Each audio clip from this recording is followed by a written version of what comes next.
Hi everyone, स्वागत है आपका अपने चैनल पढ़ाई लिखाई बाई अर्पित सर पर। हम ज्योग्राफी का अध्ययन कर रहे हैं जीएस दृष्टि की चित्रात्मक प्रस्तुति से। आज का हमारा टॉपिक है मृदा। तो चलिए शुरू करते हैं।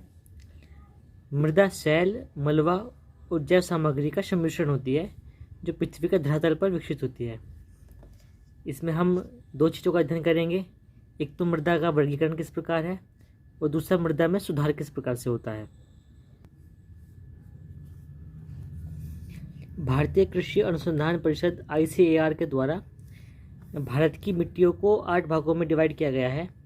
यह है काली मृदा, लेटराइट, जलोढ़, लाल एवं पीली, शुष्क, लवणीय, पीटमय और वन मृदा। इनका एक एक करके हम अध्ययन करते हैं। सबसे पहले काली मृदा। काली मृदा का निर्माण बेसाल्ट लावा के अपक्षय एवं अपरदन के कारण होता है। काली मृदा का अन्य प्रमुख नाम कपास की मिट्टी, ट्रॉपिकल ब्लैक, ट्रॉपिकल चोरनोजियम और रेगुर है। इसका काला रंग जो होता है स्टूडेंट्स, वह टिटेनिफेरस मैग्नेटाइट के व जीवाश्म की उपस्थिति की वजह से होता है। इसका जो विस्तार है वो दक्कन का पठार का अधिकांश भाग शामिल है इसमें, जिसमें महाराष्ट्र, मध्य प्रदेश, गुजरात, तेलंगाना, आंध्र प्रदेश और कर्नाटक शामिल है। इसकी विशेषता यह है कि इसमें लोहा, चूना, calcium, potash, aluminium, magnesium carbonate की अधिकता पाई जाती है, जबकि नाइट्रोजन और फास्फोरस तथा जैविक पदार्थों की इसमें कमी होती है। राष्ट्रीय मृदा सर्वेक्षण भूमि उपयोग नियोजन ब्यूरो के अंतर्गत भारत में काली मिट्टी का क्षेत्रफल 5.46 लाख वर्ग किलोमीटर है। काली मिट्टी में जल धारण की तीव्र क्षमता पाई जाती है। लावा मिट्टियाँ मालवा के पठार में पाई जाती हैं। काली मृदा को स्वतः जुताई वाली मिट्टी भी कहते हैं। इस रेगुर मिट्टी का सर्वाधिक क्षेत्रफल महाराष्ट्र में है और नमी धारण करने की इसमें उच्च क्षमता होती है। रेगुर मिट्टी के निर्माण में उच्चावच और जलवायु की भूमिका विशिष्ट होती है। पश्चिम भारत की काली मिट्टी का निर्माण बेसाल्ट लावा के अपक्षय और अपरदन से हुआ है। क्रेब्स के अनुसार रेगुर मिट्टी एक परिपक्व मिट्टी है।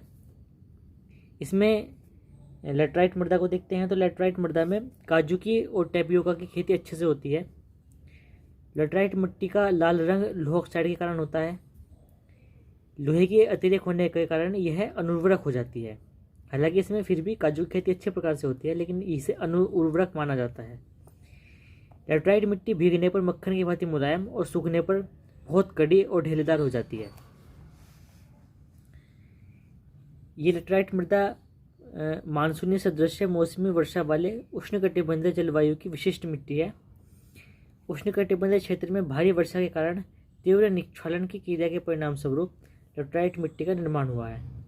इसका मतलब ये है स्टूडेंट कि जैसे किसी स्थान पर तीव्र वर्षा होती है तो उससे उसके पोषक तत्व जमीन में नीचे के स्थानों पर चले जाते हैं और इस प्रक्रिया से उसका निक्षालन हो जाता है। वहाँ पर लेटराइट मृदा बनती है। का सबसे पहले अध्ययन बुकानन ने 1905 में किया था। इस लैटिन भाषा का शब्द लेटर जो होता है उसका अर्थ ईंट होता है, मतलब इस शब्द से लेटराइट शब्द उत्पन्न हुआ है। लेटराइट मृदा उष्णकटिबंधीय जलवायु क्षेत्र की विशिष्ट मिट्टी है। इसमें लोह ऑक्साइड, एल्यूमिनियम ऑक्साइड इनकी तो प्रचुरता है, लेकिन नाइट्रोजन, फास्फोरस, फास्फोरिक अम्ल, पोटास, चूना और कार्बनिक तत्वों की कमी होती है। इसमें निम्न स्तर की उर्वरता पाई जाती है और इसका सर्वाधिक विस्तार केरल के मालाबार तट और महाराष्ट्र में है। इसके पश्चात दोमट मिट्टी को देखते हैं। दोमट मिट्टी नदियों के द्वारा बहाकर लाई गई मिट्टी दोमट या जलोढ़ मिट्टी कहलाती है। इसका निर्माण हिमालयी या प्रायद्वीपीय नदियों के द्वारा लाए गए अवसादों तथा अपसारी सागर द्वारा छोड़े गए गाद के द्वारा होता है। जलोढ़ मिट्टी पंजाब से असम के मैदान तक, नर्मदा, ताप्ती, महानदी, गोदावरी, कृष्णा, कावेरी नदी की घाटी तक इसका विस्तार है। ये हल्के धूसर रंग से भस्मी धूसर के मध्य में इसका रंग होता है। ये रेतीली से गाढ़ी दोमट के बीच में इसका गठन होता है। इसमें पोटास, फॉस्फोरिक एसिड, चूना और जैव पदार्थों की तो प्रचुरता है, लेकिन नाइट्रोजन और ह्यूमस बहुत कम मात्रा में इसमें पाए जाते हैं। दोमट मिट्टी के कुछ उपवर्ग भी हैं, जैसे नवीन, जड़ोत या खादर। इसकी जल धारण क्षमता अधिक है, यह सदैव उर्वरक होता है और नदी के बाढ़ वाले मैदानी क्षेत्रों में पाई जाती है। प्राचीन जलोढ़ या बांगर, ये कम उर्वरक होती है। इसकी लवणता और क्षारीयता में प्रस्फुटन, रेह का जमाव अधिक है। इसका रंग गहरा पीला होता है। भाबर का विस्तार शिवालिक के गिरिपदीय क्षेत्र में है। इसमें नाइट्रोजन और जैविक पदार्थों की अधिकता है और फॉस्फेट की कमी पाई जाती है।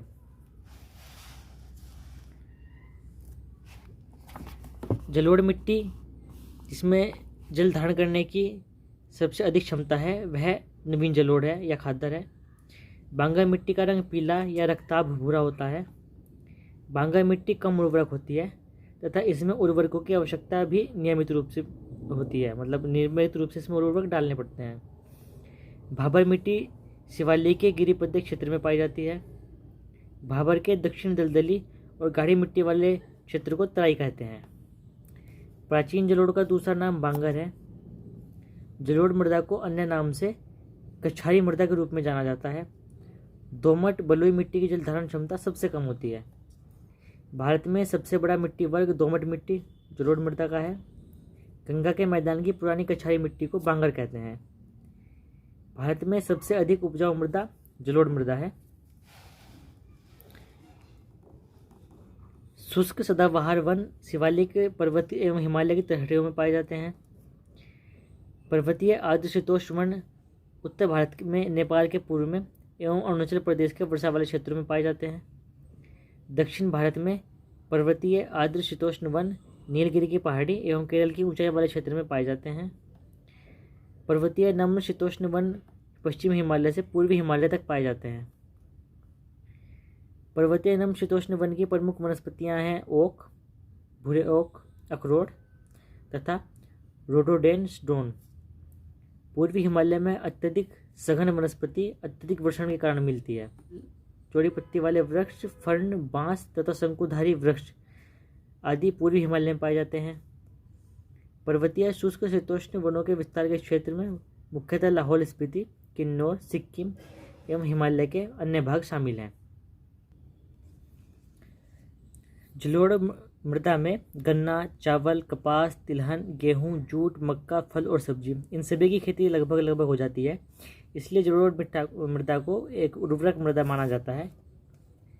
लाल मिट्टी का निर्माण जलवायु परिवर्तनों के परिणाम स्वरूप रवेदार एवं कायांतरित शैलों के विघटन एवं वियोजन से होता है। इसका विस्तार पश्चिमी तमिलनाडु, कर्नाटक, दक्षिणी महाराष्ट्र, तेलंगाना, छत्तीसगढ़, ओडिशा, छोटा नागपुर का पठार इत्यादि में है।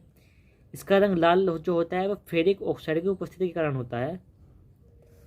इसके प्रमुख खनिज में सिलिका आयरन है, जबकि इसमें चूना, मैग्नीशियम, पोटास, ह्यूमस इन सब की कमी पाई जाती है।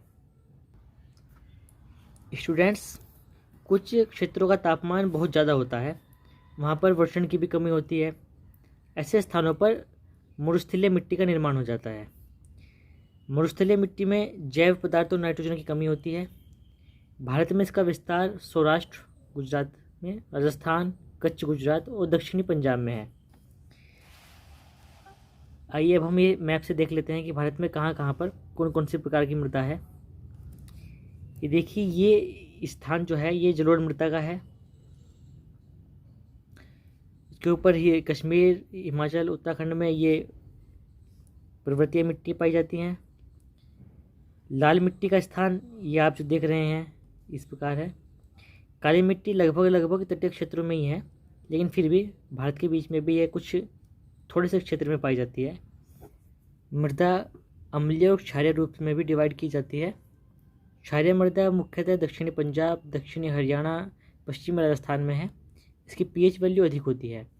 ये शुष्क, अर्धशुष्क और दलदली क्षेत्रों में पाई जाती है। अम्लीय मृदा की प्रकृति अवसादी है। इसका विकास मुख्यतः भू आकृति, अम्लीय मूल सामग्री और नमी युक्त जलवायु के प्रभाव से होता है। लेटराइट और लोहमय लाल इससे संबंधित मृदाएं होती हैं। पर्वतीय मिट्टियों की प्रकृति हल्की अम्लीय होती है। रेत एवं बजरी से युक्त मृदा मरुस्थलीय मृदा होती है। मिट्टी में नाइट्रोजन का स्थिरीकरण करने वाली प्रमुख फसलें अल्फाल्फा, ड्राई बीन्स, गर्बेंजो बीन्स, मटर, सोयाबीन और उड़द आदि हैं। हिमालय की मिट्टियों में ह्यूमस का अभाव होता है। करेवा मिट्टी की विशेषता ये है कि यह ताजे जल द्वारा जमा की गई मिट्टी है। वह मृदा जिसका पीएच मान 7 से अधिक होता है वह क्षारीय मृदा कहलाती है। क्षारीय मृदा के उपचार के लिए उपयोग किया जाता है पाइराइट, जिप्सम और ढैंचा की हरी खाद। फसल चक्र आवश्यक होता है मृदा में उर्वरक शक्ति की वृद्धि और कीट के नियंत्रण में मदद हेतु। सामान्य फसलें उगाने वाली मृदा का पीएच वैल्यू 6 से 7 के मध्य होना चाहिए। तेजाबी मिट्टी को कृषि योग्य बनाने के लिए चूने का प्रयोग किया जाता है और चाय बागानों के लिए उपयुक्त मिट्टी अम्लीय मिट्टी होती है। मृदा के में उपर्दन जो होता है वो इसके सुधार के लिए कुछ तकनीकों को अपनाया जाता है। सबसे पहले तो देखते हैं कि मृदा में अपर्दन के प्रमुख कारण क्या क्या हैं। यह है निर्वनीकरण, अत्यधिक पशुचारण, झूम कृषि, अंधाधुंध खनन, अवैज्ञानिक कृषि पद्धति।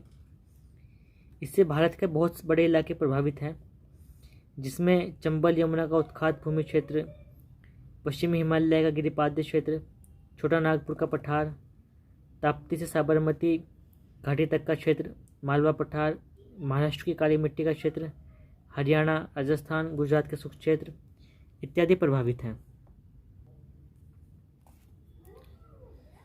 भारत में चंबल घाटी क्षेत्र में खोख खड्डों का निर्माण अब नालिका अपर्दन से हुआ है। भारत में मृदा अपक्षय संबंधित समस्या वनोन्मूलन के कारण है और मृदा अपर्दन को वन रोपण करके, अतिचारण और स्थानांतरित कृषि पर रोक लगाकर, मेड़बंदी करके ऐसे कार्यक्रमों द्वारा मृदा अपर्दन को रोका जा सकता है। मिट्टी की क्षारीयता को बदलने और खारेपन को हटाने के लिए जिप्सम, जो कैल्शियम सल्फेट होता है, उसका प्रयोग किया जाता है। पायरेट का भी प्रयोग इसमें करते हैं। लवणीय मृदा के निर्माण की अधिकता का कारण होता है मिट्टी में सोडियम एवं मैग्नीशियम की अधिकता। लवणीयता से सर्वाधिक प्रभावित राज्य गुजरात है। भारत में सर्वाधिक क्षारीय मृदा उत्तर प्रदेश में है। मृदा का लवणीभवन मृदा में एकत्रित सिंचित जल के वाष्पीकृत होने से पीछे छूटे नमक और खनिजों से उत्पन्न होता है। सिंचित भूमि पर लवणीभवन होने के बावजूद मृदाएं अपारगम्य बन जाती हैं। सोरगम ज्वार किसी अन्य फसल की तुलना में भूमि अपर्दन के लिए अधिक उत्तरदायी है। मृदा सुधार के अंतर्गत फसल चक्र, मिश्रित खेती और बहुफसलीय खेती द्वारा मृदा की उर्वरता को पोषित किया जा सकता है। सरकार द्वारा मृदा अपर्दन के रोकने के लिए कई योजनाएं चलाई जा रही हैं। तो स्टूडेंट्स, आज की वीडियो में बस इतना ही।